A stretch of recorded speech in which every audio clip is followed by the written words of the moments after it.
அனைவருக்கும் வணக்கம். என் பெயர் நித்யா, சர்டிஃபைடு கெரியர் கன்சல்டன்ட். நம்ம இன்னைக்கு இந்த வீடியோல என்ன பார்க்க போறோம் அப்படின்னு பார்த்தீங்கன்னா, national forensic sciences university NFSU இதை பத்தின டீட்டெயில்ஸ் தான் ஃபுல்லா பார்க்க போறோம். ஸோ NFSU அப்படிங்கிறது வந்துட்டு என்னன்னா, இந்தியால நேஷனல் லெவல்ல இருக்கிற ஒரு யூனிவர்சிட்டி. ஸோ இதுல நம்ம என்ன படிக்கலாம் அப்படின்னு பார்த்தீங்கன்னா, forensic science, cyber security, criminology, law and investigation இதை பத்தினதுக்கான தனியான ஒரு யூனிவர்சிட்டி இருக்கு. ஸோ இந்த ஃபீல்டுல இன்ட்ரெஸ்ட் இருக்கவங்க இந்த யூனிவர்சிட்டியில படிக்கணும் அப்படின்னா என்ன பண்ணலாம் அப்படிங்கிறது தான் நம்ம இன்னைக்கு இந்த வீடியோல ஃபுல்லா பார்க்க போறோம். இதுல வந்து யூஜி, பிஜி, பிஹெச்டி ப்ரோக்ராம்ஸ் வரைக்கும் இருக்கு இந்த யூனிவர்சிட்டிஸ்ல. ஸோ NFSUவோட அஃபிஷியல் வெப்சைட் என்னன்னு பார்த்தீங்கன்னா www.nfsu.ac.in அட்மிஷன் போர்ட்டலுக்கு /admission போட்டுக்கணும். ஸோ இந்த ஒரே ஒரு வெப்சைட் தான். இந்த வெப்சைட்ல தான் நம்ம எல்லா அப்டேட்ஸும் பார்க்க முடியும், சிலபஸ் பார்க்க முடியும், நோட்டிஃபிகேஷன்ஸ் பார்க்க முடியும். நமக்கு தேவையான எல்லா டீட்டெயில்ஸுமே இந்த ஒரே ஒரு வெப்சைட்லயே தெரிஞ்சுக்க முடியும். NFSU கேம்பஸஸ் வந்து பார்த்தீங்கன்னா, டோட்டலா 15 கேம்பஸ் இருக்கு. இன்டர்நேஷனல் கேம்பஸ் வந்து 1 இருக்கு. இந்தியால வந்து 14 பிளேசஸ்ல கேம்பஸ் இருக்கு. NFSU யூனிவர்சிட்டிக்கு கீழ இந்த 14 பிளேசஸ்ல இருக்கிற கேம்பஸஸ்க்கு மட்டும் தான் நம்மளால அவங்க ஒரு என்ட்ரன்ஸ் எக்ஸாம் வைக்கிறாங்க. ஸோ அந்த என்ட்ரன்ஸ் எக்ஸாம் வழியா தான் இந்த கேம்பஸஸ்க்குள்ள நம்ம வந்து அட்மிஷன் பண்ண முடியும். வேற எந்த வழியும் கிடையாது. ஸோ வந்து ஃபாரன்சிக், அதே மாதிரி சைபர் செக்யூரிட்டி இந்த மாதிரி படிக்கணும்னு இன்ட்ரெஸ்ட் இருக்க ஸ்டூடெண்ட்ஸ் வந்துட்டு பாத்தீங்கன்னா, அந்த என்ட்ரன்ஸ் எக்ஸாம் ப்ரிப்பேர் பண்ணிட்டு இந்த 15 கேம்பஸ்ல ஏதாவது ஒரு கேம்பஸ்ல நம்ம அட்மிஷன் எடுத்துக்க முடியும். ஸோ 15 கேம்பஸஸ் பிளேசஸ் இங்க கொடுத்துருக்கேன். ஸோ நம்ம எப்படி அந்த எக்ஸாம் வந்து எப்படி இருக்கும், அந்த எக்ஸாம்க்கு எப்படி ப்ரிப்பேர் பண்ணலாம் அப்படிங்கறதெல்லாம் கம்மிங் ஸ்லைட்ஸ்ல டீட்டெயிலா பார்க்கலாம். ஸோ NFSUக்கு கீழே வந்து அஃபிலியேட்டட் காலேஜஸ்லாம் எதுவுமே கிடையாது. எல்லா அந்த நான் சொன்ன 15 கேம்பஸஸ் மட்டும்தான் NFSUக்கு கீழே இருக்கு. ஸோ நம்ம என்ன பண்ணணும் அப்படின்னா, முதல்ல வந்துட்டு NFSU கீழ இருக்க அந்த 15 கேம்பஸஸோட பிளேசஸ் நான் மென்ஷன் பண்ணியிருந்தேன் இல்லையா முன்னாடி ஸ்லைட்ல. ஸோ அந்த NFSU கேம்பஸ் அட் ராய்ப்பூர் அப்படின்னு போட்டீங்கன்னா அதனோட கேம்பஸ் சைட் வரும். ஸோ அந்த சைட்ல போயிட்டு நீங்க என்ன பண்ணணும் அப்படின்னா, இண்டிவிஜுவல் கேம்பஸ் வெப்சைட்ல போயிட்டு நீங்க வந்து என்னென்ன கோர்சஸ் ஆஃபர் பண்றாங்க அப்படிங்கறத பார்க்கலாம். இல்லைன்னா அஃபிஷியல் வெப்சைட்லயும் உங்களால வந்து செக் பண்ண முடியும். ஸோ நீங்க முதல் வேலையா NFSU கீழே படிக்கணும் அப்படின்னு விருப்பப்பட்டா, முதல்ல நம்ம அந்த 15 கேம்பஸஸ்ல என்னென்ன கோர்ஸ் வந்து ஆஃபர் பண்றாங்க அப்படிங்கறத நம்ம லிஸ்ட் அவுட் பண்ணிக்கணும் ஃபர்ஸ்ட். அடுத்தது வந்துட்டு பாத்தீங்கன்னா, அந்த கோர்சஸ் லிஸ்ட் அவுட் பண்ணதுக்கு அப்புறம் நம்ம வந்து இவங்க வந்து ஒரு என்ட்ரன்ஸ் எக்ஸாம் வைக்கிறாங்க. ஸோ அந்த என்ட்ரன்ஸ் எக்ஸாம் என்னங்கிறது வந்து பார்க்கலாம். NFAT, அதாவது என்னன்னா national forensic admission test. So இது வந்து NFSU யூனிவர்சிட்டி தான் கண்டக்ட் பண்றாங்க. இந்த எக்ஸாம் வந்து ஒன்லி ஃபார் NFSUக்கு தான். இந்த எக்ஸாம் ஸ்கோரை வச்சு நம்ம வேற எந்த காலேஜஸ்க்குமே அப்ளை பண்ண முடியாது. ஒன்லி NFSUக்கு மட்டும் தான் அப்ளை பண்ண முடியும். ஸோ இந்த ஸ்கோரை வச்சுட்டு நம்ம NFSUக்கு கீழே இருக்கிற கோர்சஸ்க்கு அப்ளை பண்ண முடியும். ஸோ டெஸ்ட் வந்து பேசிக்கா தான் இருக்கும். ரொம்ப பேசிக்கா 10th + 2 லெவல்ல தான் இருக்கும். ஸோ அதை பத்தி டீட்டெயிலா பார்க்கலாம் நம்ம. ஸோ இந்த அட்மிஷன் அதாவது என்னன்னா கோர்சஸ் அண்ட் அட்மிஷன் ப்ராசஸ் வந்து இயர் அப்பப்போ சேஞ்ச் ஆயிட்டு இருக்கும். நம்ம ஒவ்வொரு இயரும் வந்து அஃபிஷியல் வெப்சைட்டை கிளியரா செக் பண்ணிக்கணும். ஸோ எக்ஸாம் வந்து எப்படி இருக்கும்னு பார்த்தீங்கன்னா, கம்ப்யூட்டர் பேஸ்டு டெஸ்ட்டாக தான் இருக்கும். ஆல் கொஷின்ஸ் வந்து MCQ கொஷின்ஸ் தான். 100 கொஷின்ஸ் இருக்கும். 100 மார்க்குக்கு வைப்பாங்க. கொஷின்ஸ் எல்லாமே இங்கிலீஷ் லாங்குவேஜ்ல மட்டும்தான் இருக்கும். ஸோ இந்த எக்ஸாமோட டியூரேஷன் வந்து பார்த்தீங்கன்னா 90 மினிட்ஸ். ஸோ 100 கொஷின்ஸ் 90 மினிட்ஸ்ல நம்ம எழுதணும். ஸோ இதனோட மார்க்கிங் சிஸ்டம் அப்படின்னு பார்த்தீங்கன்னா, எவரி கரெக்ட் ஆன்சருக்கு 1 மார்க் தருவாங்க. எவரி ராங் ஆன்சருக்கு 0.25 மார்க் டிடக்ட் பண்ணிப்பாங்க. ஸோ இந்த எக்ஸாம் வந்து வெரி சிம்பிள். ஸோ இந்த எக்ஸாம் பேப்பர் வந்து எப்படி இருக்கும் அப்படின்னு பார்த்தீங்கன்னா, 4 செக்ஷனா இருக்கும். ஒவ்வொரு செக்ஷன்லயும் 25 மார்க்ஸ் அலாட் ஆயிருக்கும். ஸோ செக்ஷன் A வந்து பார்த்தீங்கன்னா ஜெனரல் அவேர்னஸ், செக்ஷன் B வந்து பார்த்தீங்கன்னா இங்கிலீஷ் லாங்குவேஜ், செக்ஷன் C வந்து லாஜிக்கல் ரீசனிங், செக்ஷன் D வந்துட்டு சப்ஜெக்ட் நாலேஜ். இந்த ABC 3 லாங்குவேஜும் வந்து இந்த எக்ஸாம் எழுதுற எல்லாருமே காமனா எழுதுற ஒரே பார்ட். செக்ஷன் D மட்டும் பாத்தீங்கன்னா, நீங்க என்ன கோர்ஸ் சூஸ் பண்றீங்களோ அந்த கோர்ஸ்க்கு ரிலவெண்டான கோர்ஸ் சப்ஜெக்டை நம்ம சூஸ் பண்ணியிருப்போம். ஸோ அந்த சப்ஜெக்ட்டுக்கு பேஸ் பண்ணி 25 மார்க்ஸ் வரும்.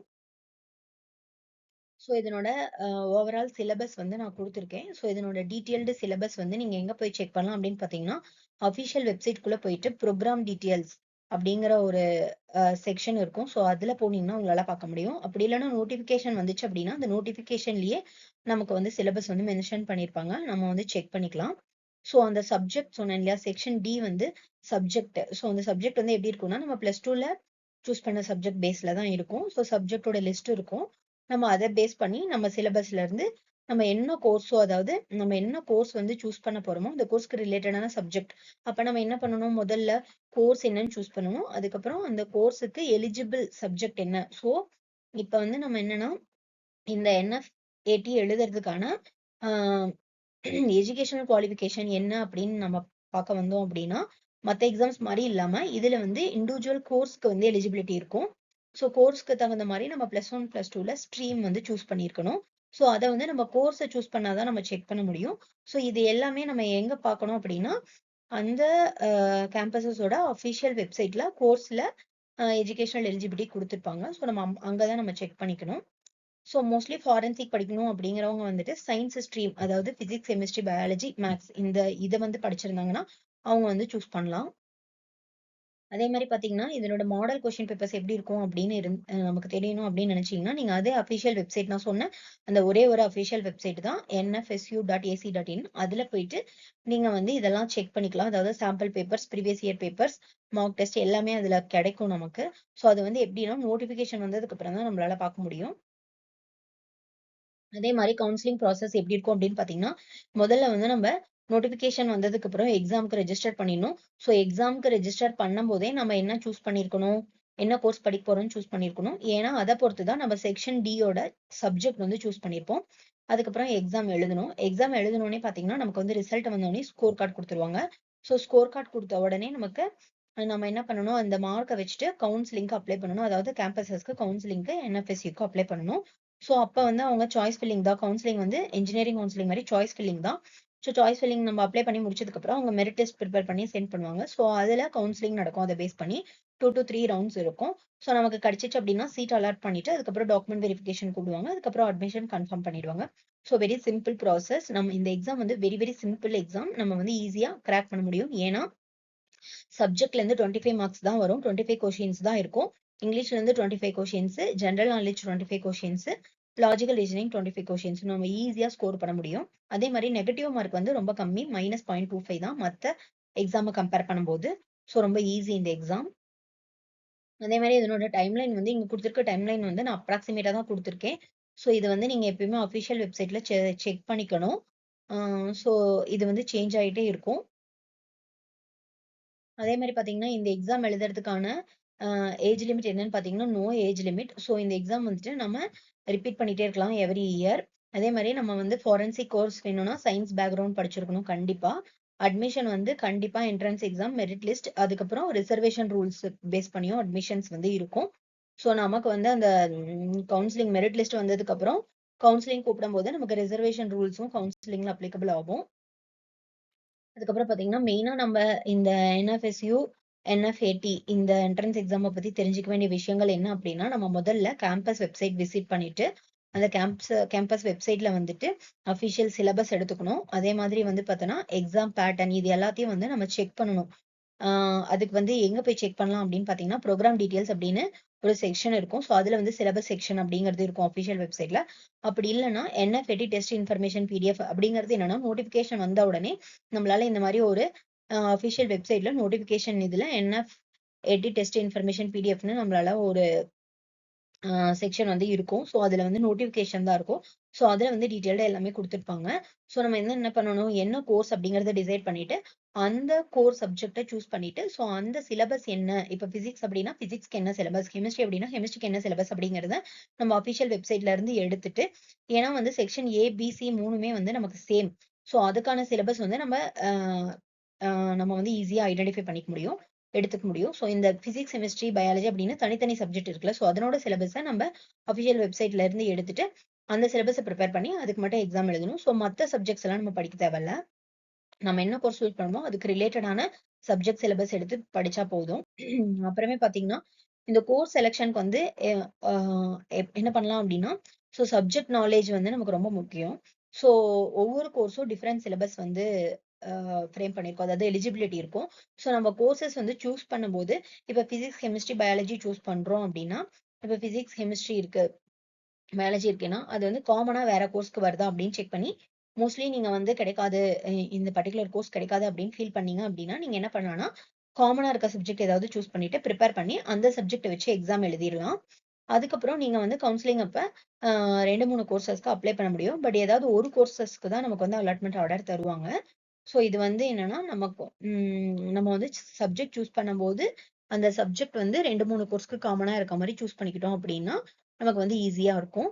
ஸோ ஃபார் எக்ஸாம்பிள்க்கு பார்த்தீங்கன்னா, இந்த forensic science, forensic chemistry, forensic biology இப்படிங்கிறது வந்து பார்த்தீங்கன்னா, காமன் சப்ஜெக்ட்ஸ் காம்பினேஷன்ஸ் அதுக்கு இருக்கும். ஸோ அத வந்து நீங்க என்ன இத பத்தின கிளியர் அண்டர்ஸ்டாண்டிங் வேணும்.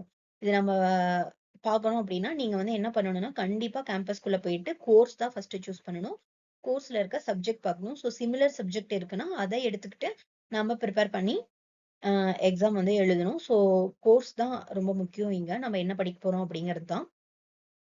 அதுக்கப்புறம் பார்த்தீங்கன்னா, நம்ம வந்து அதாவது என்னன்னா 2 கோர்ஸ்க்கு அப்ளை பண்ணணும்னா, நம்ம 2 வாட்டி எக்ஸாம் எழுதணுமா அப்படிங்கிற டவுட் நெறைய பேருக்கு வரும். பட் அது கிடையாது. நம்ம வந்து காமன் சிலபஸ சூஸ் பண்ணி எக்ஸாம் வந்து ஒரு டைம் தான் எழுத போறோம். அந்த ஸ்கோர வச்சுட்டு நம்ம எந்த சப்ஜெக்ட் சூஸ் பண்ணியிருக்கோமோ, அதுக்கு எலிஜிபிளா இருக்கிற கோர்ஸஸ்க்கு நம்ம அப்ளை மட்டும் தான் பண்ண போறோம். பட் கவுன்சிலிங் அப்ப நம்ம என்ன பண்ணணும்னா, நம்ம பிரிஃபரன்ஸ பொறுத்து ஏதாவது ஒரு கோர்ஸ்க்கு தான் நமக்கு அலாட்மெண்ட் ஆர்டர் தருவாங்க. ஸோ இதுதான் என்எஃப்எஸ்யூ பத்தின கம்ப்ளீட் டீட்டெயில்ஸ்.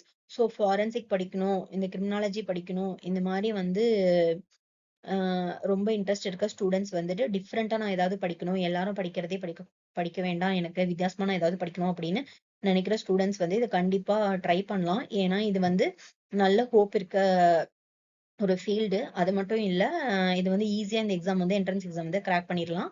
ஸோ 14 கேம்பஸ் இருக்கு. ஒரு இன்டர்நேஷனல் கேம்பஸும் இருக்கு. ஸோ இதனோட கவுன்சிலிங் வந்து என்எஃப்ஏடி அப்படிங்கிற ஒரு எக்ஸாம பேஸ் பண்ணி மட்டும் தான் நடக்குது. அந்த எக்ஸாம் வந்து வெரி வெரி சிம்பிள் எக்ஸாம். இந்த வீடியோ எல்லாருக்கும் யூஸ்ஃபுல்லா இருந்திருக்கும்னு நினைக்கிறேன். Thank you.